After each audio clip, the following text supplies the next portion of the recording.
잠언 17장 1절부터 10절 말씀으로 같이 말씀 나눠보고자 합니다. 먼저 1절 말씀 보도록 하겠습니다. 마른 떡 한 조각만 있고도 화목하는 것이 제육이 집에 가득하고도 다투는 것보다 나으니라. 자, 여기서는 가족이 화목한 것과 다투는 것을 비교하고 있습니다. 누구나 알다시피 화목한 것이 다투는 것보다 훨씬 낫죠. 그죠?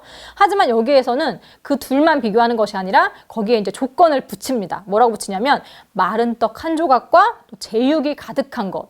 이것을 더해서 이제 비교를 하는 것이죠. 근데 여기서는 이제 아무리 가난하다 할지라도 화목한 것이 집안이 부유하더라도 다투는 것보다 더 낫다고 말을 하는 거죠. 즉 화목한 것이 그만큼 훨씬 낫다는 것을 말씀하고 있는 겁니다. 여러분은 어떻게 생각하세요?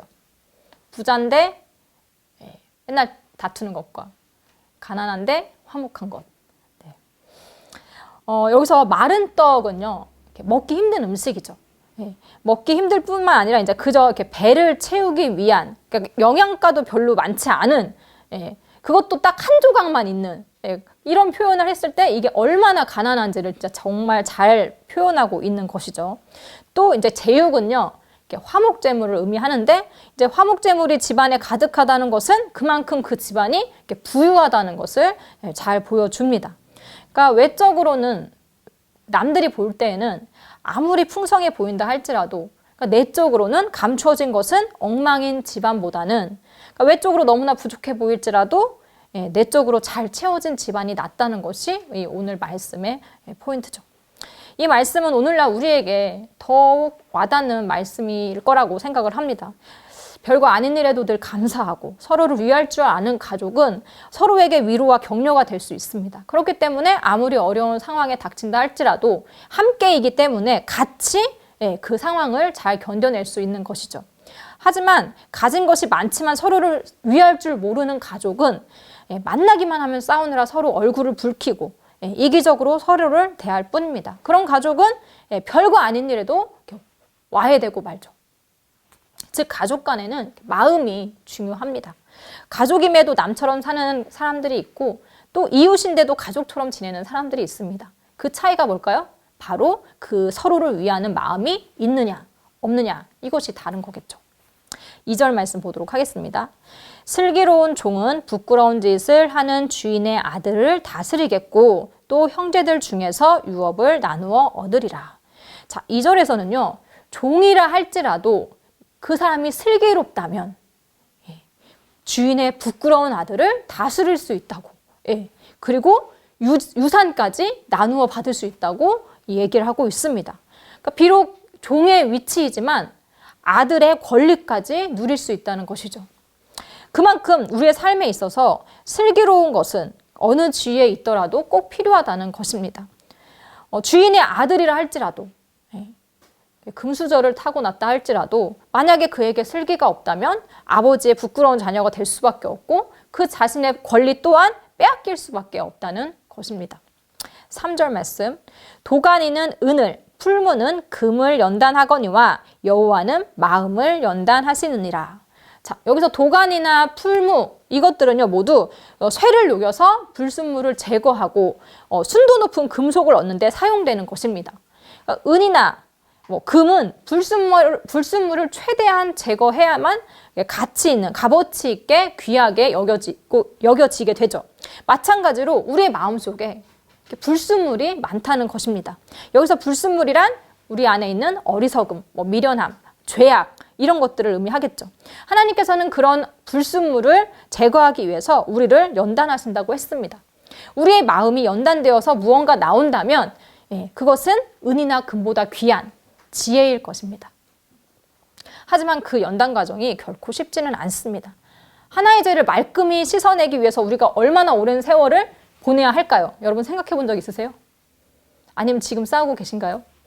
대부분의 사람들은 평생에 걸려도 그 마음속의 죄악을 하나도 해결하지 못합니다. 그런 것을 우리가 해내야 하는 것이죠. 그런데 우리 안에 죄가 하나밖에 없나요? 아니죠. 시기, 질투, 거짓, 포악, 음란, 아집, 교만 등 이 안에 있는 우리 안에 있는 수많은 죄악들을 제거하기 위해서 우리는 매일, 매 순간 노력해야 합니다. 겉으로 볼 때는 아무렇지도 않아 보이지만 아무 일도 없지만 이 마음 속에서는 엄청난 전투들이 계속해서 치러지고 있는 것이죠. 그렇게 어떤 주일에는 피투성이가 되어서 죄악과 처절하게 싸우다가 져서 피투성이가 되어서 교회에 나올 때도 있고, 또 어떤 주일에는 승리하여서 전리품을 들고 오는 교회에 나오는 그럴 때도 있을 겁니다. 그런데 문제가 있다면 아무런 전투 없이 너무나 편안하게 살다가, 즉 편안하게 죄를 짓다가 주일날 예배에 나와서 말로만 회개하고 돌아간다면 우리에게는 변화가 없을 것입니다. 진짜 하나님의 자녀라면 죄와 싸우는데 주저하지 말아야 합니다. 매일 우리의 마음에 전투의 흔적이 남긴다면 점점 단련되어서 하나님의 자녀다운 모습으로 변해갈 것입니다. 4절 말씀, 악을 행하는 자는 사악한 입술이 하는 말을 잘 듣고 거짓말을 하는 자는 악한 혀가 하는 말에 귀를 기울이느니라. 자, 악을 행하는 자는 악한 말에 마음이 끌립니다. 그리고 거짓말을 하는 자는 악한 말에 귀를 기울입니다. 그러니까 악은 악을 부른다는 것이죠. 악은 악에 끌리고 선은 선에 끌리게 되어 있습니다. 여러분은 어떤 말에 지금 귀를 기울이고 계신가요? 하나님의 말씀인가요? 아니면 악한 말인가요? 여러분의 관심이 어디에 있느냐를 잘 살펴봐야 합니다. 우리의 관심사에 따라서 우리의 집중도가 달라지기 때문입니다. 내가 어떻게 해야 하나님 앞에 제대로 살 수 있을 것인가? 거기에 대해서 늘 궁금하고 그렇게 살고 싶어하는 사람은 늘 그것을 알아보기 위해서 애쓸 것입니다. 그런데 그런 것에 전혀 관심이 없다면 내가 진짜 하나님을 잘 믿고 있는지 아니면 하나님을 믿는 척하고 있는 것인지 알아볼 수 있겠죠.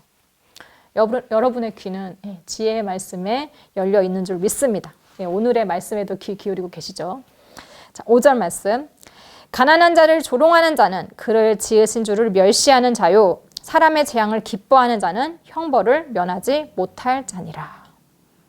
가난한 자를 조롱하는 자, 또 사람의 재앙을 기뻐하는 자. 이 둘 다 악한 마음을 가진 사람들입니다.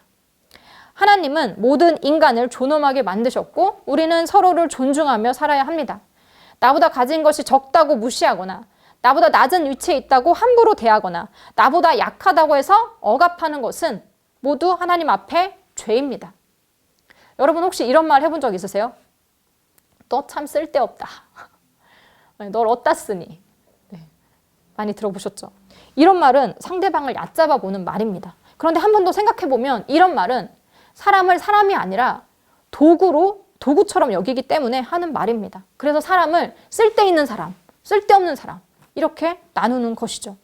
사람의 가치는 하나님께서 주신 것인데 인간이 우리가 그것을 판단하고 업신여기고 하찮게 여기는 것입니다. 그렇기 때문에 가난한 자를 조롱한다면 그것은 그 사람을 지으신 하나님, 창조주 하나님을 멸시하는 것과 다를 바 없다고 말씀하는 거죠. 또한 사람의 재앙을 기뻐하는 자는 형벌을 받는다고 했습니다. 누군가의 재앙을 나의 기쁨으로 삼으면 안 되겠죠. 지혜자는 다른 사람의 아픔과 고통을 공감할 줄 아는 사람입니다. 이게 별거 아니라고 생각할 수 있지만 사실 다른 사람의 심정을 이해해야 한다는 것은 굉장히 큰 능력이에요. 그런 사람은 남에 대해서 함부로 판단하거나 말하지 않습니다. 아니 함부로 말을 할 수가 없는 거죠.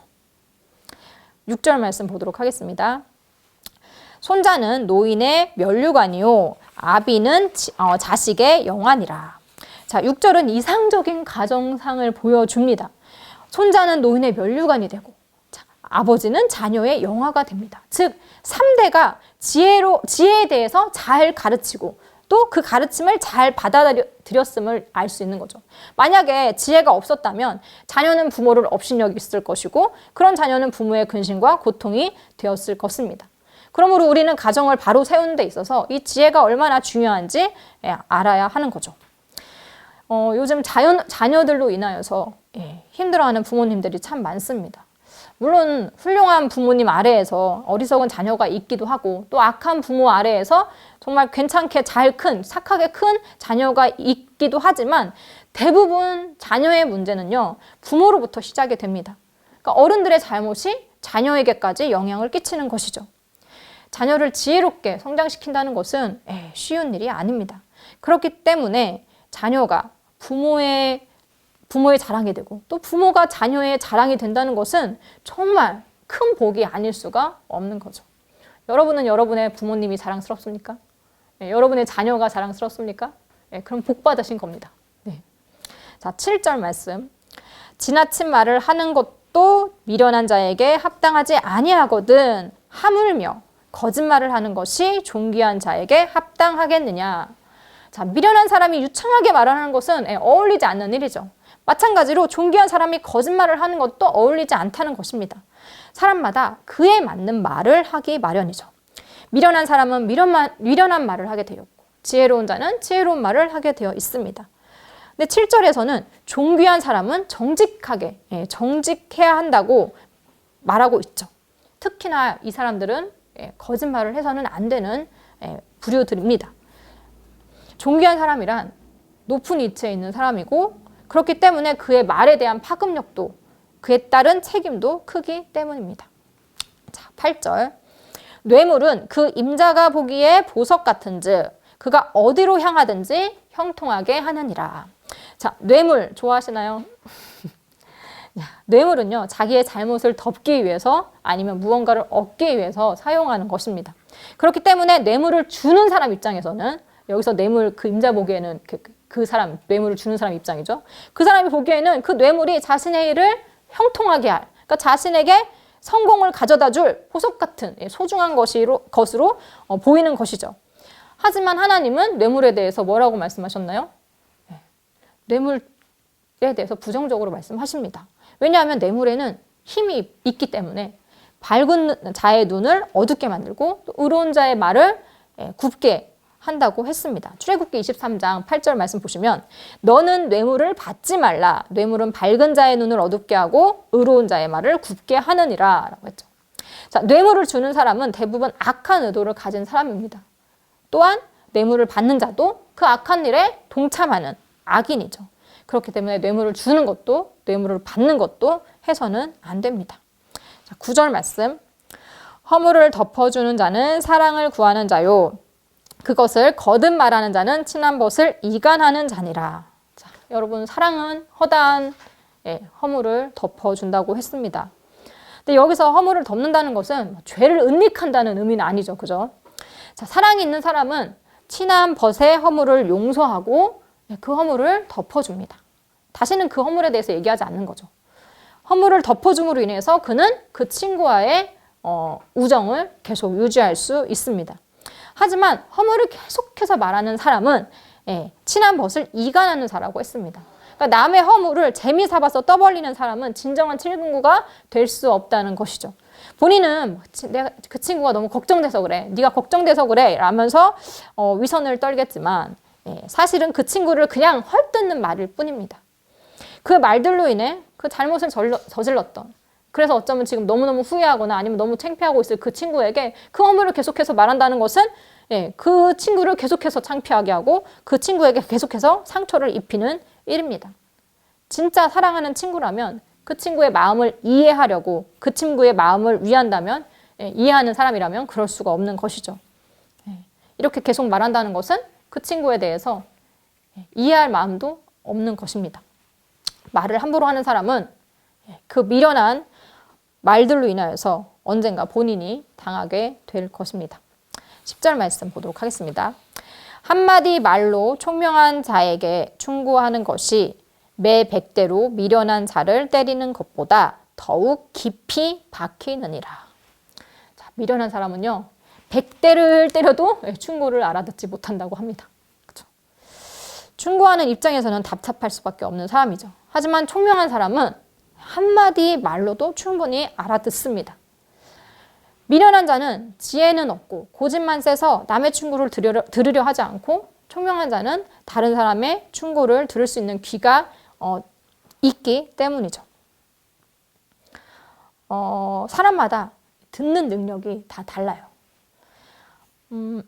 총명한 사람은 충고를 들을 수 있는 귀가 있기 때문에 자신의 어떤 선택을 할 때 더 나은 선택을 할 수 있는 것이죠. 물론 모든 충고가 옳은 것은 아니지만 그것을 제대로 판단하고 또 받아들일 수 있는 것도 지혜일 것입니다. 지혜를 얻는 것은 옆에서 막 하라고 강요한다고 해서 되는 것은 아닙니다. 물리적인 충격을 아무리 준다고 해도 사람은 쉽게 변하지 않습니다. 마음속에 깊이 박혀야 지혜의 말씀이 살아서 운동력 있게 되는 것이죠. 여러분의 마음속에도 하나님의 말씀이 깊이 박힌 것들이 이렇게 있을 거라고 생각을 합니다. 그렇기 때문에 이 자리에 있는 것이겠죠.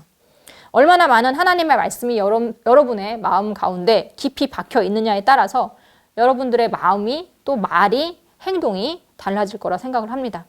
그래서 오늘의 말씀 잠언 17장 1절부터 10절 이 말씀도 여러분의 마음에 새겨지길 원합니다. 하나님은 지금도 우리의 마음을 연단하십니다. 말씀 마치도록 하겠습니다.